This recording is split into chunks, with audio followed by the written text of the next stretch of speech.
Movimiento campesino y oportunidades de cambio político y social. La experiencia del Valle del Yaqui, 1920-1950, de Nicolás Cárdenas García. Resumen. En este artículo se argumenta que el fracaso de la colectivización ejidal en el Valle del Yaqui no se debió fundamentalmente al giro conservador gubernamental posterior a 1940, sino a que ese giro se combinó con acciones y procesos desencadenados por los actores locales.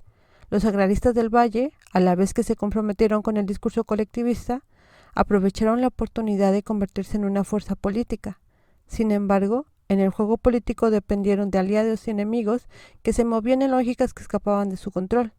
Además, menospreciaron la fuerza simbólica que la idea de la propiedad privada tenía en Sonora, de modo que desde el principio su proyecto tuvo una fuerte oposición campesina en el mismo Valle del Yaqui. Palabras clave: Valle del Yaqui, historia de Sonora, reforma agraria, ejidos colectivos, movimientos sociales. Introducción. El 31 de octubre de 1937, el presidente Lázaro Cárdenas llegó a Cajeme, Sonora, para entregar los papeles que acreditaban a 2.159 ejidatarios como propietarios de 17.417 hectáreas de riego y 36.099 de temporal en el Valle del Yaqui. Tal acción era parte de la ofensiva reformista comprendida para transformar la estructura de la propiedad agraria en México, y en particular era la continuación de un proyecto de colectivización agrícola que se había comenzado el año anterior en La Laguna. Mediante este se entregaban importantes zonas de agricultura comercial a los miembros de una nueva institución campesina, el ejido colectivo. A diferencia del reparto agrario anterior, los campesinos se beneficiaban de las tierras fértiles e irrigadas en los que se producían trigo, arroz, algodón, destinados no solo al mercado nacional, sino incluso al extranjero. Los campesinos beneficiados, según el relato dominante y convencional de los hechos, eran ante todo peones que trabajaban en haciendas o empresas de esas regiones, que se habían organizado en sindicatos y habían desarrollado una fuerte conciencia política y de responsabilidad social. De hecho, su presión había sido la principal responsable de que se realizara la dotación de tierras en sus respectivas zonas. Desde entonces, la experiencia de los ejidos colectivos ha sido discutida intensamente, ante todo en términos de su desempeño y significado económico-social, defensores y enemigos. Sin embargo, no han llegado a un consenso al respecto. Para los primeros, habría representado la culminación de la Revolución Mexicana y para los segundos, un paso más en la sujeción de los campesinos a un nuevo patrón, el Estado. Además, aunque parece claro que al principio tuvieron un comportamiento exitoso, con el tiempo se volvieron ineficientes, costosos e impopulares. En los años 50 su número se había reducido enormemente, ya que muchos miembros habían decidido regresar a un régimen de usufructo individual de sus ejidos. Lo que me interesa destacar es la explicación que se ha dado a ese fracaso de la experiencia de la colectivización en el campo mexicano. En su estudio clásico, Salomón Eckstein sugería que el factor principal había sido el cambio de actitud del poder público hacia tal experimento, a partir de 1940, cuando Cárdenas terminó su periodo presidencial y Manuel Ávila Camacho reorientó la reforma agraria hacia el apoyo a la pequeña propiedad como eje de la economía agrícola, así como el usufructo individual de las parcelas ejidales.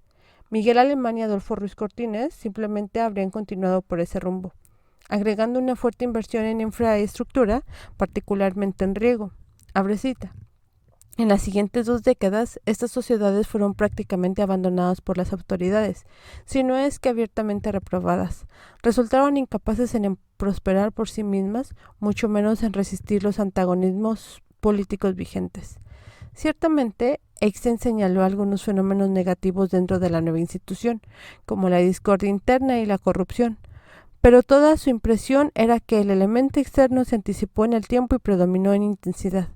Todos estos desarrollos negativos fueron estimulados y reforzados por un cambio gradual en la política oficial. En el caso del Valle del Yaqui, hacía el siguiente balance. Abre cita. Los ejidos colectivos fueron de gran éxito, tanto desde el punto de vista económico como social, mientras el clima político continuó siéndoles favorable. Cuando la marea política se volvió contra ellos, se hizo la parcelación de los ejidos por la fuerza, y funcionarios que se oponían vigorosamente al movimiento fueron designados para ocupar puestos clave en todos los niveles administrativos y políticos. El descontento, la desconfianza mutua y el antagonismo social reinaron entre los ejidatarios, y de este modo se puso en movimiento el proceso de división progresiva. Fin de cita. Esa explicación se ha mantenido como dominante prácticamente hasta nuestros días, a pesar de que Friedman y Van Hess han señalado tres debilidades de la misma. Primera, que el profundo conflicto interno entre individualistas y colectivistas se dio, en Sonora y otras partes, inmediatamente después de la distribución y no durante la contrarreforma posterior. Segunda, que la región no estaba aislada de la palestra política nacional. Y tercera, que a la contrarreforma le llevó algún tiempo desarrollarse. No fue sino hasta 1948 que un acuerdo presidencial permitió la coexistencia de ejidos individuales y colectivos, de modo que los segundos pudieron entonces pedir legalmente la división de los ejidos colectivos. El objetivo de este artículo es revisar nuevamente esta experiencia en el caso del Valle del Yaqui, en dos sentidos. El primero es hacer una reconstrucción más detallada de los acontecimientos, para lo cual ha sido imprescindible ampliar el rango de las fuentes utilizadas, recurriendo sobre todo a los archivos y a testimonios de diversos participantes. El segundo es proponer una interpretación distinta del mismo a partir de las críticas de Friedman y Banges, pero con los siguientes añadidos. Primero, que el movimiento por la tierra en la región aprovechó la oportunidad abierta por la expropiación para obtener sus objetivos, pero para ello tuvo que aceptar un proyecto colectivista que no era el suyo. Segundo, que este movimiento no podía ser ajeno a la política dadas las circunstancias conflictivas en que ocurrió. La política, en otras palabras, no puede considerarse un factor externo de este proceso, y los primeros en advertirlo fueron los líderes agraristas, quienes convirtieron a su movimiento en una opción política en el valle.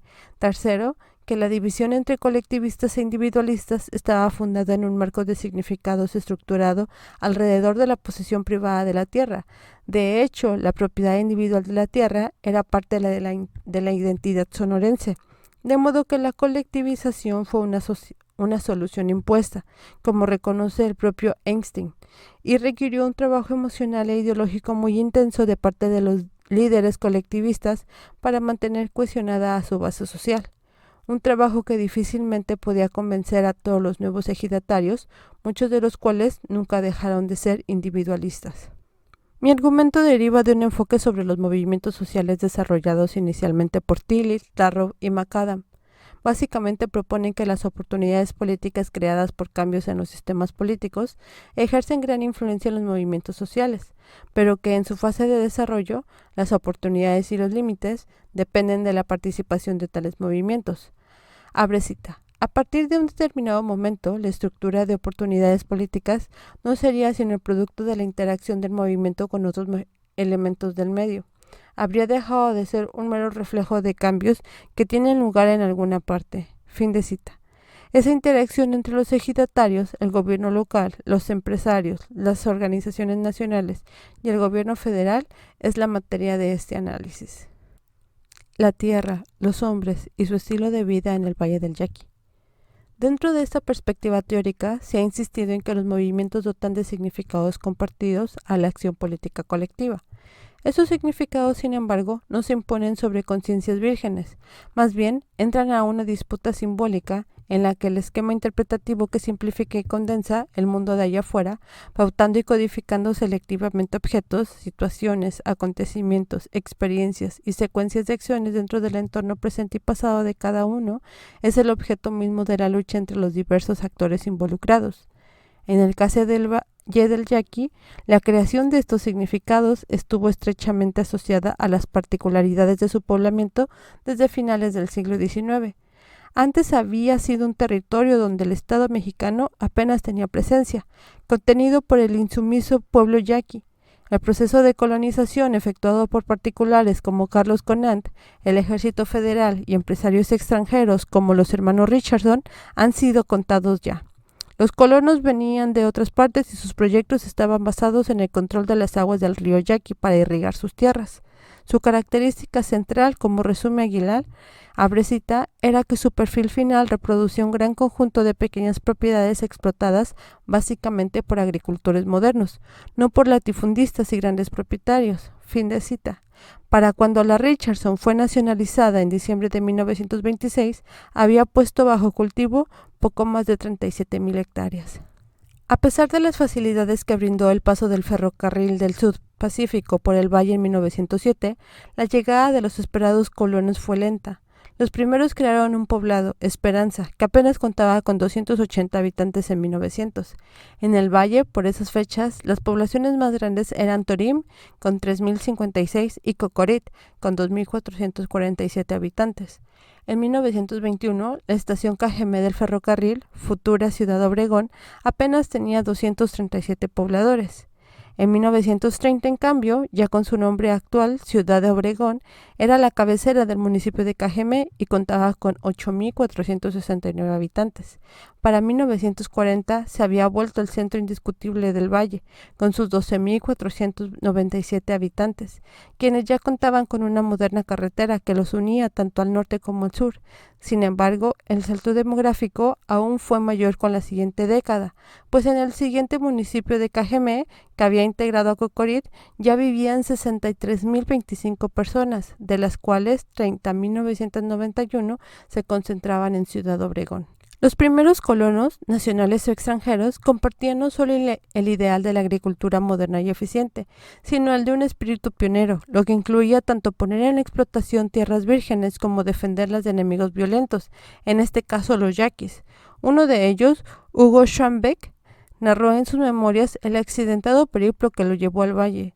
Después de un viaje de varias horas por tren desde Guaymas, por el mal estado de la vía, llegó por fin a Cajeme a finales de 1917, donde, abre cita, no se imaginan de que había algo que pudiera llamarse pueblo, ni ranchería se puede llamar, unas cuantas casas que estaban cerca de la estación. Existía un almacén de madera, sus propietarios fuera de la compañía constructora Richardson, una casa de adobe, propiedad del señor Toby, y una choza de Seaman, comerciante de todas las hierbas, fierro viejo, comisionista, cantinero, tintero, intérprete, etc. Él y el señor Toby eran en aquellos tiempos los ciudadanos más conspicuos de Cajeme. Carlos Feucher, otro alemán que deambulaba por California, se enteró por los periódicos de las promesas de tierra y bonanza para los colonos en el Yaqui, y le escribió a Hermann Bruce preguntándole sobre el asunto. Este le respondió que fuera pronto, pues la emoción de un filme verdadero con indios feroces y rancheros valientes se encontraba en el primer episodio. Bruce no exageraba. La vida en esos primeros años para los colonos no era fácil. Hubo que traer en carretones arados e implementos. Había que trabajar con el fusil al hombro y aprender nuevas destrezas, como montar a caballo pasablemente o cocinar algunas cosas básicas. La preparación de la tierra incluía desmontarla de los firmemente enraizados mezquites, pitayas, aguaros y ocotillos, y todo eso en medio de altas temperaturas. El desmonte tenía que hacerse a hacha y los canales secundarios muchas veces se construyeron a pura pala, aunque los más pudientes usaron al principio maquinaria tirada por mulas. Todavía en los años 20 y 30, cada nueva propiedad ganada en el monte, como la de Álvaro Obregón, implicaba la misma batalla, durmiendo sobre la tierra recién desmontada. Todos esos colonos fueron nacionales o extranjeros. No eran hacendados y mucho menos absentistas, sino hombres que trabajaban como sus mismos peones para salir adelante. El peligro mayor para estos colonos fue por mucho tiempo el de los yaquis broncos, ya que en la coyuntura revolucionaria aprovecharon para reanudar su prolongada lucha contra los invasores. Entre 1913 y 1919, sus amenazas y ataques contra pueblos, trenes y propiedades, sin importar la nacionalidad, fue permanente y muy real. En total, entre 1912 y 1918, habrían perdido la vida en la región más de 100 agricultores, pero los colonos siguieron ahí a pesar de la inseguridad y los daños a sus propiedades. Lo notable es que, aún en esas condiciones, esta comunidad de pioneros pronto estableció una vida cotidiana caracterizada por la búsqueda de bienestar y la innovación tecnológica, no solo en los campos agrícolas, sino en la vida cotidiana. El uso de automóviles y equipamiento doméstico moderno estaba bastante extendido en la región, junto con casas en que no era extraño encontrar pisos de ladrillo, muros enjarrados y un exterior lleno de palmas, rosales, naranjos y álamos, que refrescaban los atardeceres flameantes de lila. Por lo demás, se trataba de una colonia muy empeñosa, pues generalmente tenían algo de ganado, cultivaban verduras, hortalizas y fruta, elaboraban jamón, tocino, mantequilla, mermelada, quesos, crema, cerveza, nieves, y hacían alegres excursiones a la playa, partidas de caza y fiestas. La propia compañía Richardson organizaba en Esperanza animados bailes las noches de sábado, y más importante aún, los jóvenes colonos comenzaron a casarse con mexicanas, sobre todo los alemanes, pero no exclusivamente, de modo que las familias se emparentaron y aunque ciertamente no con la misma intensidad, algunos mexicanos compartían ese estilo de vida. Pronto el valle había cambiado su paisaje. Mediados de los años 20 se cultivaba trigo, maíz, garbanzo, arroz, chícharo, alfalfa. Para ello se usaban, por ejemplo, máquinas cortadoras, trilladoras y avionetas fumigadoras. Además, ya existían enormes molinos, hoteles, talleres, empacadoras, una maderera, despepitadoras, curtidoras, gasolineras y grandes casas comerciales. Un personaje clave de este desarrollo y también decisivo en la formación del imaginario del Valle fue el general y expresidente Álvaro Obregón, quien decidió asentarse allí en 1924. Cuando llegó fue recibido con un gran picnic y una fiesta a la que asistió gente de todos los alrededores. La fiesta estaba justificada, pues Obregón trajo algo de capital, pero sobre todo deseos de trabajar e influencia política. Pronto se sumó al duro trabajo de desmontar la tierra, construyó su casona y dio vuelo a su faceta de empresario moderno. En todo ello ocupó a sus fieles indios mayo, aunque también dio trabajo a migrantes que llegaban del sur. Las fotos que conserva de esa época muestran que disfrutaba de esa vida. Los viejos colonos solo tenían buenos recuerdos suyos, con su pantalón de tirantes y su sombrero de paja, con barbiquejo, examinando las faenas de los primeros arrozales y de los albañiles que levantaban muros de la casona. El crecimiento obligó también a urbanizar Cajemé, con un diseño moderno y funcional, un cuadriculado de 100 hectáreas, anchas avenidas y calles, con espacios para plaza, parque, escuela, mercado y cárcel. También se construyó una laguna artificial de 50 hectáreas, alimentada con aguas del canal principal. Con todo ello, el primer día de enero de 1928, Cajemé se convertía en la cabecera municipal del municipio con el mismo nombre. Al mismo tiempo, miles de personas a diario bajaban del tren con el propósito de encontrar trabajo en los campos, los molinos, las empacadoras. Generalmente se instalaban cerca de los campos de trabajo, y así nacían poco a poco núcleos de población como Cuchehuaca, un conglomerado de casuchas, de las típicas campesinas del valle, construidas con horcones, con paredes de carrizo forradas de pasta de arcilla, piso de tierra y el techo del mismo mezclado con paja. Estos recién llegados eran distintos, por lo general eran mexicanos y venían sobre todo de otras regiones de Sonora, de Sinaloa, Chihuahua, Jalisco, Durango y Nayarit.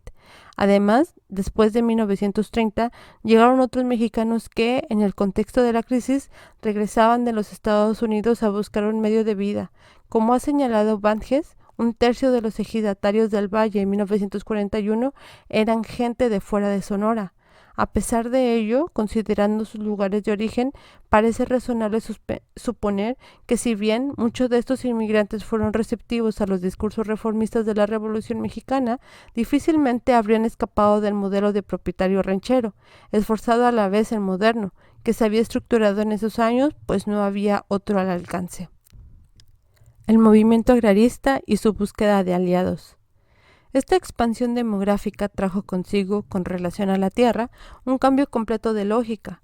Si para los primeros en llegar se trataba simple y sencillamente de comprar un lote para trabajarlo y después, si las cosas iban bien, comprar nuevas fracciones, con la aparición del agrarismo revolucionario también llegó al valle la idea de solicitar del gobierno tierras de calidad de ejidos. Además llegó un modelo de acción colectiva que incluía la formación de sindicatos, así como formas novedosas de plantear sus demandas, como la ocupación de tierras, las manifestaciones y la huelga. Como han señalado diversos autores, en esta parte de Sonora no había una tradición agrarista. A pesar de ello, en los años 20 se formó ya una liga de comunidades agrarias. Hubo algunas dotaciones de tierra y un uso cierto de la ley de tierras ociosas que favorecieron a algunos poblados con ejidos de usufructo individual o parcelas temporales. La comisión enviada por el Departamento Agrario en 1935 a realizar el censo correspondiente encontró una población de 21.795 habitantes, de los cuales 4.616 eran jefes de familia. De ellos, satisfacían los nuevos requisitos. En el Código de 1934 se incluyó a peones, arrendatarios y a parceros, y el requisito de antigüedad en el poblado se redujo a 6 meses. Para tener derecho a tierras ejidales, 3.266 campesinos.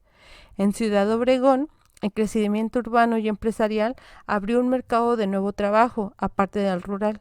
Aparecieron trabajos típicos de clase media en oficinas, escuelas, casas comerciales, bancos, pero también puestos de obrero en las grandes empresas. En los de primer tipo, naturalmente, se requería una formación profesional que los recién llegados no tenían. Más bien eran ocupados por miembros jóvenes de las familias importantes, de modo que los inmigrantes tenían acceso únicamente a ocupaciones rurales o plazas obreras. De hecho, aunque los salarios eran relativamente altos, las largas jornadas de trabajo y la permisividad patronal generaron un ambiente favorable para la organización sindical. Pronto aparecieron un grupo de jóvenes agitadores dispuestos a empeñarse en esa tarea. Hasta donde la información disponible muestra, el movimiento campesino sindical en el Valle del Yaqui tuvo dos focos iniciales en los años 30, uno en Pueblo Yaqui, centrado en Pascual Ayllón, y otro en Cajeme, con su base en la carpintería y funeraria de José Guzmán.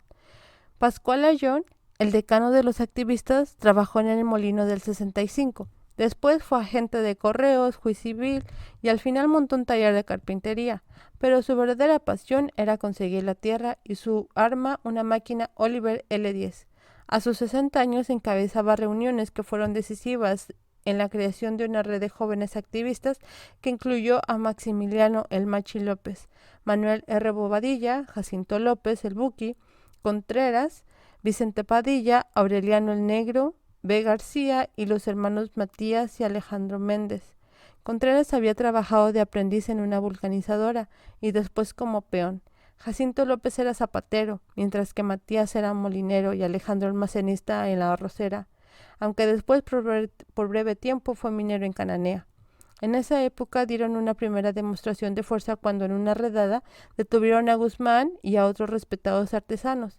El pueblo amaneció alborotado al día siguiente y un decidido Rafael Contreras aprovechó para encabezar una multitud de 500 personas rumbo al ayuntamiento.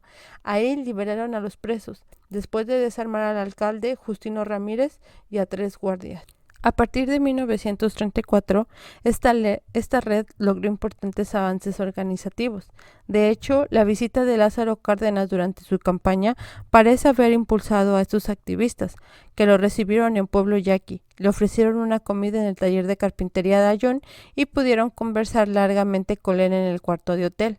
Acompañaban al general, aparte del jefe máximo Elías Calles, los líderes setemistas Vicente Lombardo, Fernando Amilpa y Alfonso Sánchez Madariaga. Pronto estaban formados diversos sindicatos y estallaban huelgas en la arrocera y en los almacenes nacionales de depósito de Ciudad Obregón. La agitación obrera, muy parecida a la del resto del país, encontró en Sonora, sin embargo, la oposición local del gobernador Rodolfo Elías Calles, quien ordenó la expulsión del Estado de Rafael Contreras, Matías Méndez, Jesús Retamosa, entre otros, en junio de 1934. Contreras pudo esconderse, pero a los demás la policía judicial los condujo a la frontera con Sinaloa, donde la judicial correspondiente los recibió para entregarlos a su vez a la de Nayarit. Esta los arrojó en la ribera del río Santiago y ahí un policía ex residente de Cajeme les advirtió que debían esconderse. 2 de ellos, Gil Rico y Antonio Ábalos, no pudieron hacerlo y fueron asesinados. Al año siguiente, entre mayo y junio, el gobernador también reaccionó violentamente a la solicitud de tierras ejidales que un grupo de campesinos asentados en el Campo 60, propiedad de la Richardson, había hecho de acuerdo al procedimiento legal. Sus líderes fueron encarcelados una semana: Casildo Encinas, Bernabé Cortés, Próspero Rochín y José Pérez, y conducidos ante el gobernador, quien les ordenó desocupar los terrenos donde ya tenían construidas sus chozas. Como no lo hicieron, el 13 de junio se presentó la policía, quemó sus casas y los trasladó a otras partes del valle. En compensación, cada familia recibió 10 pesos. De cualquier modo, era difícil detener el proceso y además, el propio Rodolfo Elías Calles terminó su encargo el 1 de septiembre de 1935.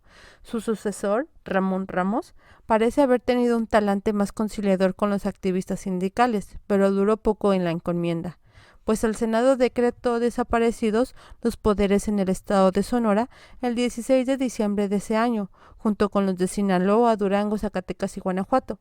El nuevo gobernador enviado por Cárdenas, el general Jesús Gutiérrez Casares, quien gobernó hasta el 4 de enero del 37, dejó hacer a los activistas que avanzaron un poco más en su labor.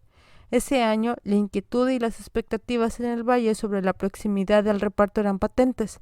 Se formaban comités, llegaban ingenieros del departamento agrario.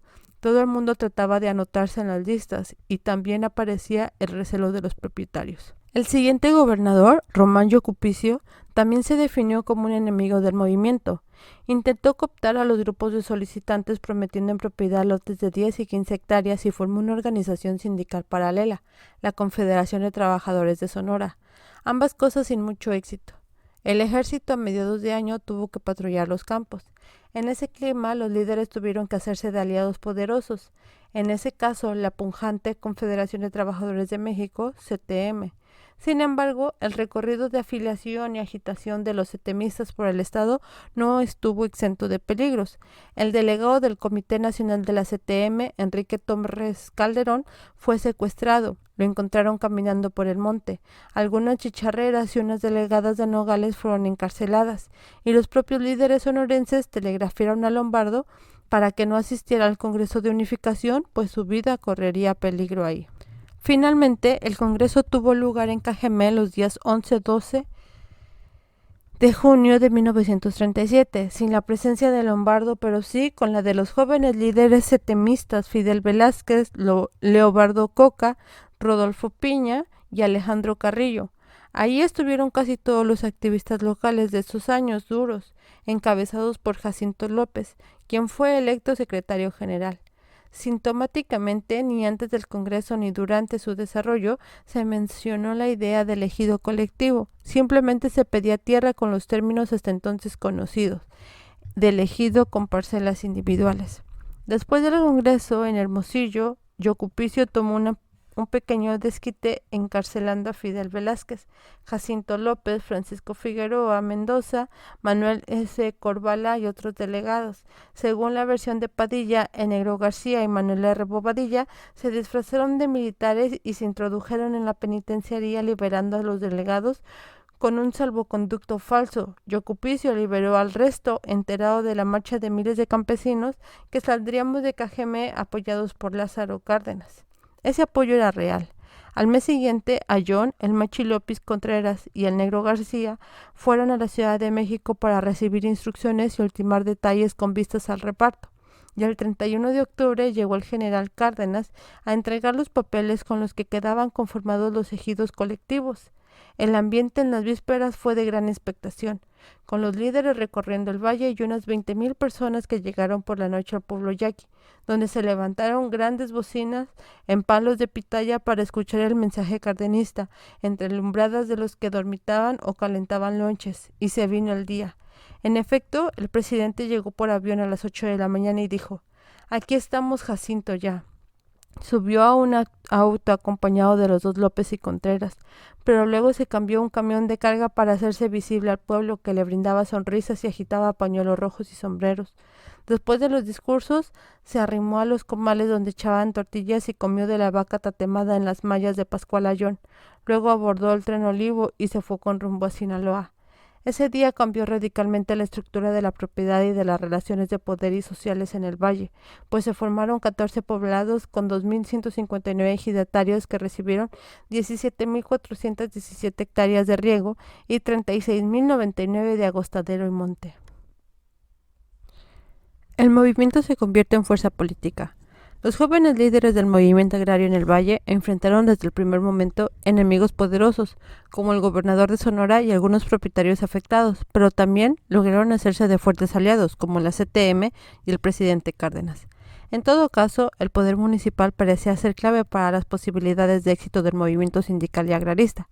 Finalmente, como hemos señalado, muchos de estos líderes no eran realmente peones o jornaleros, sino una suerte de intelectuales orgánicos, artesanos y jóvenes de clase media rural que podían fácilmente canalizar sus ambiciones de ascenso por la vía de la política.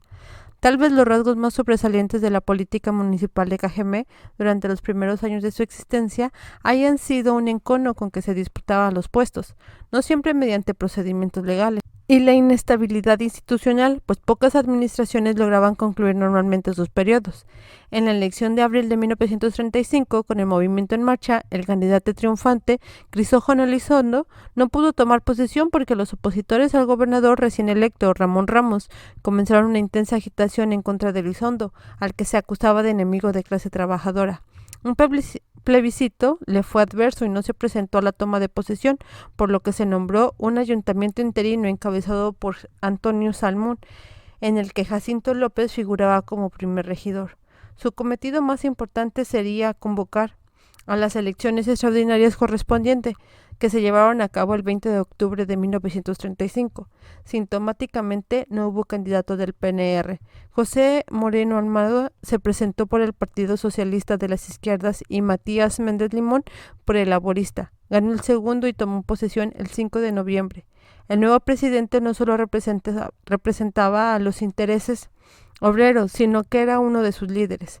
Además, Maximiliano El Machi López, otro importante dirigente campesino del Valle, era uno de los regidores. Por ello, en este periodo, el ayuntamiento hizo uso generoso de la ley de tierras ociosas para dotar de tierras a muchos campesinos, y también apoyó los esfuerzos sindicalistas.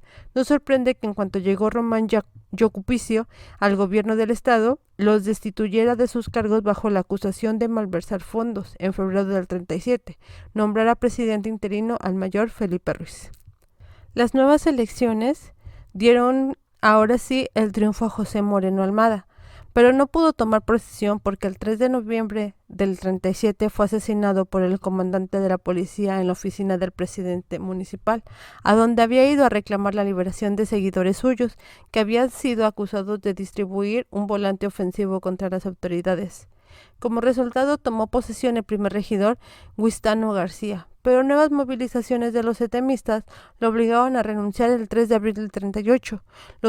Lo sustituyó el segundo regidor, Félix Verduzco, pero este tampoco pudo terminar el periodo. Reunido con sus regidores en casa del fallecido Moreno Almada, fue sitiado por 2.000 campesinos dirigidos por Jacinto López, Rafael Contreras, el Machi López, Matías Méndez, el Negro García y Manuel R. Bobadilla. Estos cortaron el agua y la energía eléctrica y Verduzco no tuvo más remedio que renunciar. Lo sustituyó el general Manuel Aguirre, quien se sostuvo algunos meses en la presidencia. Por el 28 de noviembre del 38 dimitió también, para que Rafael Guirado terminara el trienio. Ese año del 38 fue importante para el futuro de la CTM de Sonora, porque sus líderes tomaron una decisión equivocada en las elecciones del gobernador. Había dos candidatos fuertes al cargo, ambos generales, Ignacio Otero Pablos y Anselmo Macías Valenzuela. Los dos pretendían contar con el respaldo del presidente Cárdenas y protagonizaron una campaña llena de acusaciones mutuas sobre maniobras y maquinaciones sucias del contrincante. En un ambiente más bien confuso, Yocupicio parece haberse decantado a favor de Macías e hizo que la organización sindical que prohijaba la CTS lo declarara su candidato. Ese año del 38 fue importante para el futuro de la CTM de Sonora porque sus líderes tomaron una decisión equivocada en las elecciones del gobernador. Había dos candidatos fuertes a cargo, ambos generales, Ignacio Otero Pablos y Anselmo Macías Valenzuela. Los dos pretendían ganar con el respaldo del presidente Cárdenas y protagonizaron una campaña llena de acusaciones mutuas sobre maniobras y maquinaciones sucias del contrincante.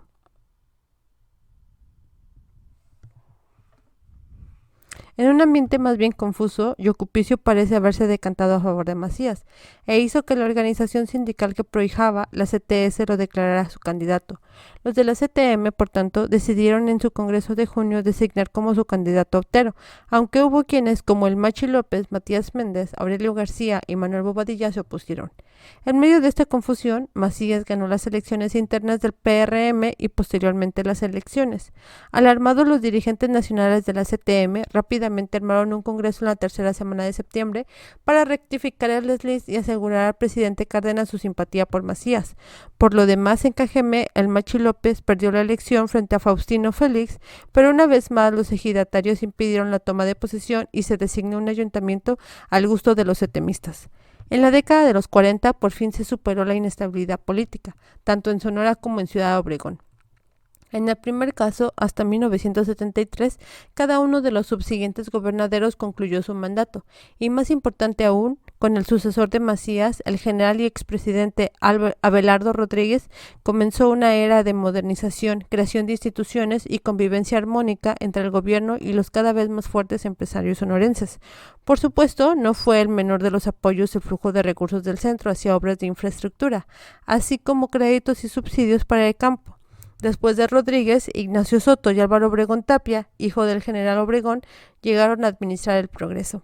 En Cajeme, la disputa por el poder municipal disminuyó la intensidad, al menos en parte porque el foco del conflicto se desplazó, como veremos, a los nuevos ejidos colectivos.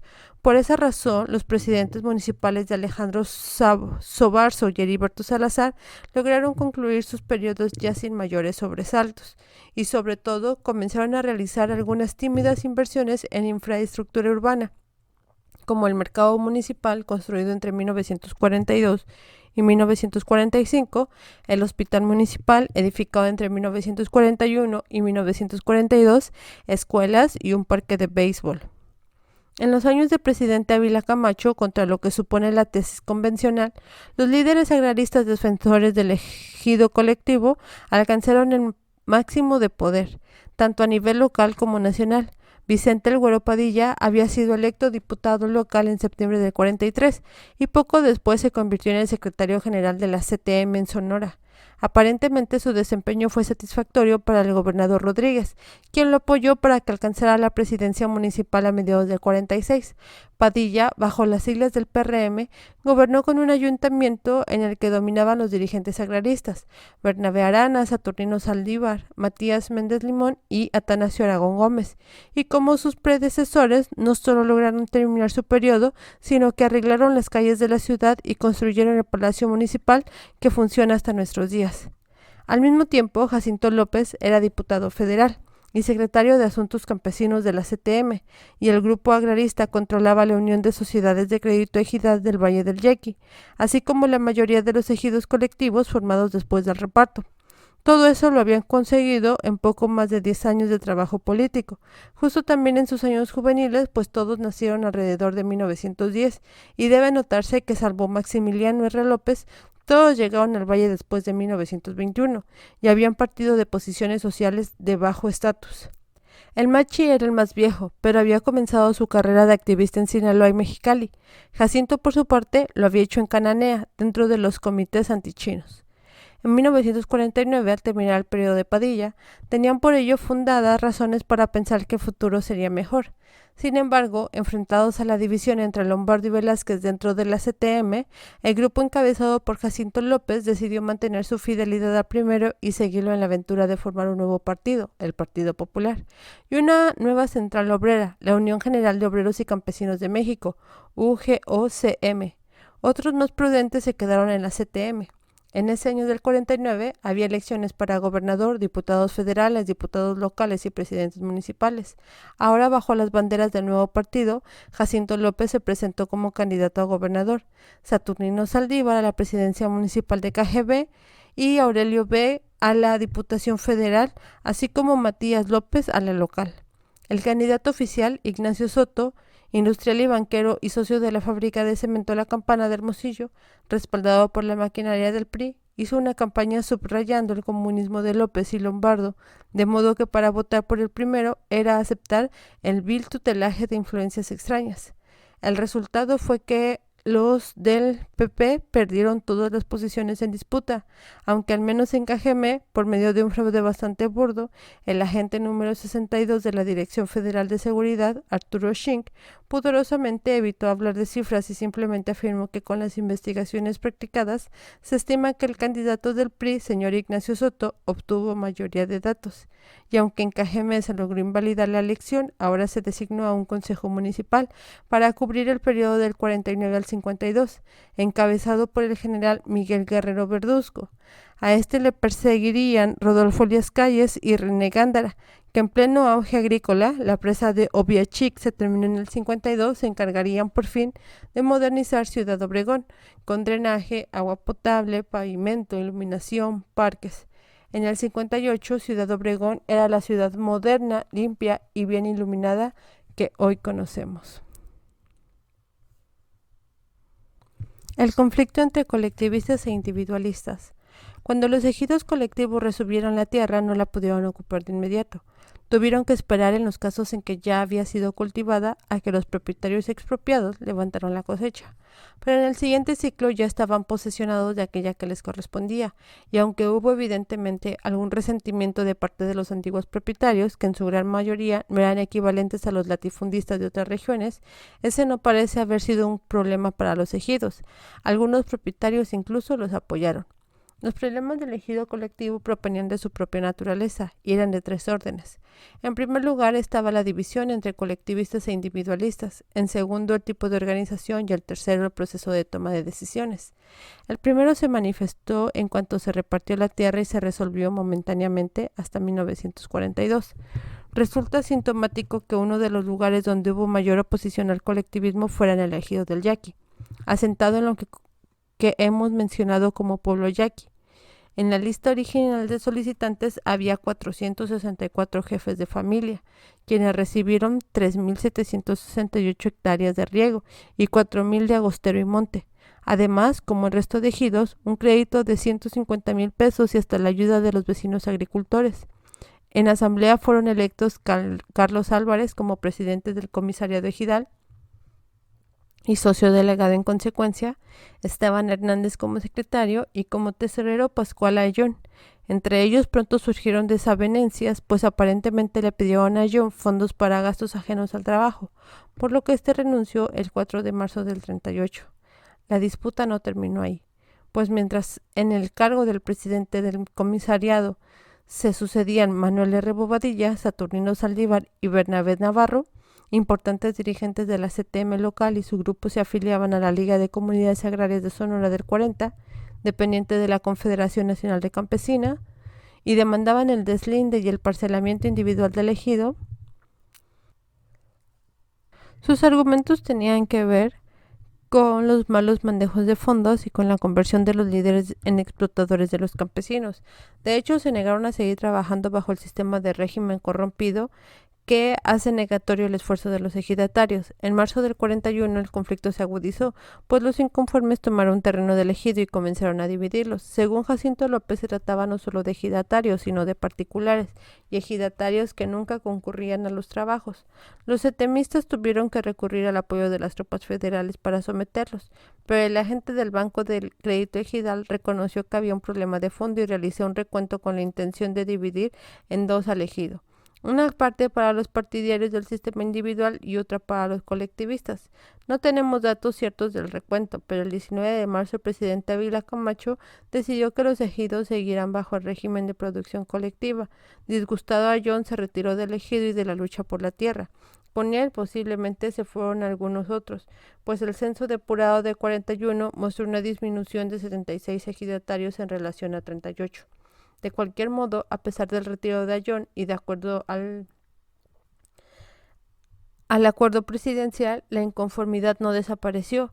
Más aún, el secretario de Agricultura y Fomento, Marte R. Gómez, parece haber tomado la postura de apoyar a los disidentes, que en marzo y abril del 42 volvieron a tomar las tierras, pues el Consejo Consultivo Agrario decidió el 9 de marzo de ese año que era viable la división del ejido. Ello originó un intenso debate entre el secretario y Jacinto López, entonces diputado federal y dirigente de la CTM sonorense, pero no encontraron puntos de contacto. Marte R. Gómez le decía a López el 6 de abril que era necesario un espíritu de conciliación clarividente y una dosis de serenidad para resolver el conflicto, por encima de todo partidarismo o de toda lucha personalista. El papel de la gente del Banco Ejidal era justamente buscar esa conciliación, pues las peticiones para modificar la estructura existente no son el mal, sino la sintonía de lo que hay que conjurar, a saber, el estado de descontento que está poniendo frente a frente a dos grupos de ejidatarios. López le respondió acusándolo de parcial y defendiendo la pertinencia del ejido colectivo como el único medio para levantar el estándar de vida de los campesinos y sus familias. Aparte de que el único medio para levantar el estándar de vida de los campesinos y sus familias a base de maquinaria pesada era posible a través del sistema de explotación individual de la tierra. Y para comprender estas realidades, afirmaba, no es necesario nacer con dotes de clarividente. Para el soberbio dirigente sonorense, el asunto estaba muy claro.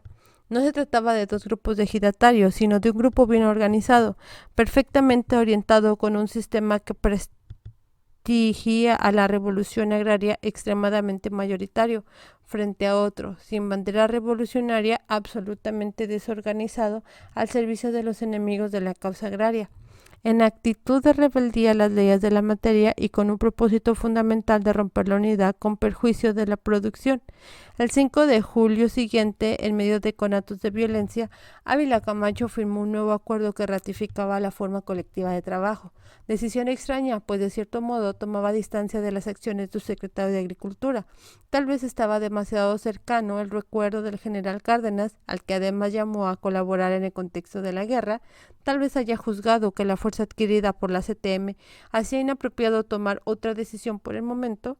En todo caso, la Liga Femenil de Lucha Social del Pueblo Yaqui, compuesta de esposas, hijas y hermanas, que los ejidatarios inconformes adheridas a la CNC le reclamaban al presidente su decisión y le preguntaban si las tierras fueron dotadas a la directiva del comisario de ejidal del lugar y no a los campesinos, pues los primeros, que se hacían pasar por colaboradores de su gobierno, no vienen más que a extorsionar a los campesinos y a crearles problemas al gobierno.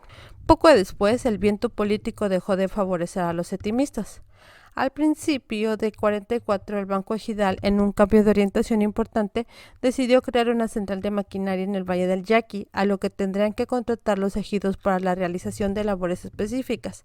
Hasta ese momento, los ejidos habían recibido créditos generosos para la adquisición de maquinaria y la operaban directamente. Por ello se quejaban ahora de no tenerla en propiedad, implicaba un vasallaje humillante, a la vez que se creaba un clima de incertidumbre y desconfianza en los ejidos. Tenían razón los líderes setemistas para estar preocupados, pues las críticas y la disidencia tomaron nueva fuerza con el ascenso a la presidencia de Miguel Alemán. Al gobernador Abelardo Rodríguez, en ese momento, pidió un informe detallado de la situación a los ingenieros Luis A. Aldaco, Alonso Fernández y Rodolfo Schultz a principios del 47. El documento que le entregaron es muy interesante porque resume las críticas más importantes que se habían hecho en todos años a la administración de los ejidos colectivos. Ahí se mencionaba la presión de los líderes setemistas sobre las autoridades agrarias, la obstrucción que sufrían los ejidos no controlados por ellos, el acaparamiento de parcelas por los líderes, quienes llevaban una vida dependiosa, el mal uso de la maquinaria, la corrupción de sistemas de liquidaciones, el extravío de toneladas de trigo en los almacenes de la Unión, el uso de recursos para las campañas políticas, el despojo de sus derechos a muchos ejidatarios opositores e incluso la comisión de crímenes que había creado un clima de temor a elevar más quejas. Su conclusión era que es verdaderamente insultante el contraste que se observa entre los verdaderos trabajadores y los líderes, pues estos, a pesar de que nunca se les ha visto trabajar una parcela, levantan grandes cosechas a base de acaparamiento de parcelas, las que son trabajadas por ejidatarios que en realidad no son más que peones y aquellos los patrones sin responsabilidad alguna, y aprovechan en su beneficio personal toda la maquinaria y elementos que la nación les ha proporcionado, y en final que vienen siendo víctimas de la explotación insaciable de esos líderes que ellos mismos repudian. Al final, proponían que el presidente de la República enviara una comisión con personal idóneo y ajeno a los intereses creados en la región para hacer una investigación amplia del caso. Si bien ya sugerían una reforma que dejara en libertad a los ejidatarios de elegir el sistema que más acomodara a sus intereses, no se pronunciaban en contra de la explotación colectiva, sino en contra de su carácter obligatorio, en un medio que no tiene lo suficiente preparación para controlar la actuación de los dirigentes. En todo caso, no solo los individualistas o los propietarios privados del valle venían veían problemas, deficiencias o corrupción en los ejidos colectivos, sino que parece haber sido una percepción extendida incluso entre los propios ejidatarios. Romualdo Sarmiento recuerda que perdieron grandes extensiones de tierra por mayordomos analfabetos y administradores borrachos que perdían cosechas por descuidos, pero cobraban el seguro correspondiente, y que había gente que no trabajaba fuera de la vejez o por coyotes. En fin, que en vez de enviar ingenieros capacitados a asesorarlos, el gobierno mandaba puros socialistas malos, dirigentes y pendejos en la agricultura. Alfonso Encinas señalaba que muchos ejidatarios en época de cosecha se iban a trabajar a las fincas privadas porque pagaban más y que por ignorancia se descomponía la maquinaria. Alejandro Méndez, que por esa época trabajó de inspector del banco, daba ejemplos de los malos manejos de las directivas. Por ejemplo, siempre había comisionados, aviadores o enfermos que no trabajaban y cobraban, amparados incluso por líderes con fama de incorruptible como Bernabé Arana. Algunos faltaban al trabajo para tomarse unas cervezas, se desperdiciaba el agua y se compraba maquinaria y de pésima calidad que duraba muy poco tiempo. En fin, abundaban las quejas hacia la ostentación y el dispendio de los líderes, comisariados y agentes del Banco Ejidal, y de cómo el colectivo fue la trinchera de su poder político hasta convertirnos en enemigos unos de otros, compañeros irreductibles años atrás. En las listas de raya aparecían favoritos con hasta 400 o 510 trabajados al año, e incluso aparecían liquidaciones para dirigentes como Jacinto López. Se inflaban gastos, algunas compras eran ficticias y algunos ejidatarios no entregaban la cosecha completa al banco y la vendían a compradores de chueco, y los pagadores del banco, cuando hacían liquidaciones grandes, aprovechaban para sustraer algunos billetes de los fajos que los campesinos recibían con prisa festiva sin señalar.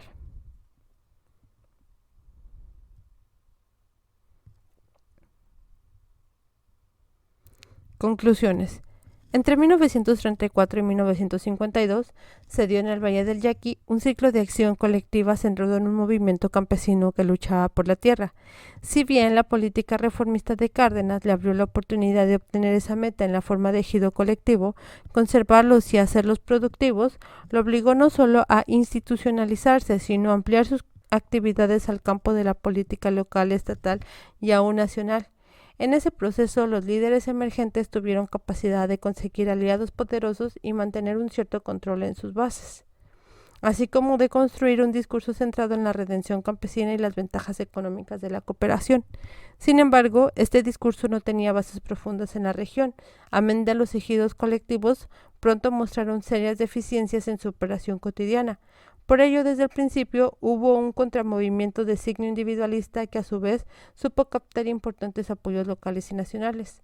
Así, la posterior escisión de los ejidos y el fortalecimiento de la opción de usufructo individual fue resultado de una lucha en que los entremezclaron factores locales con los de política estatal y nacional. Sin embargo, cada uno de ellos tuvo su propio ritmo. De modo que cuando se producía el giro conservador a nivel nacional con Ávila Camacho en Sonora, los agraristas radicales llegaban a la cumbre de su poder. Y aun cuando pronto comenzó su declive, el efecto de este ciclo de luchas fue duradero, pues el modelo de propiedad individual dejó de ser el único referente simbólico para los campesinos, además de que las nuevas formas de lucha se volvieron parte del repertorio de protesta disponible para el futuro. Recuerda que toda la información de este artículo se encuentra en la caja de descripción. Suscríbete y gracias por escuchar.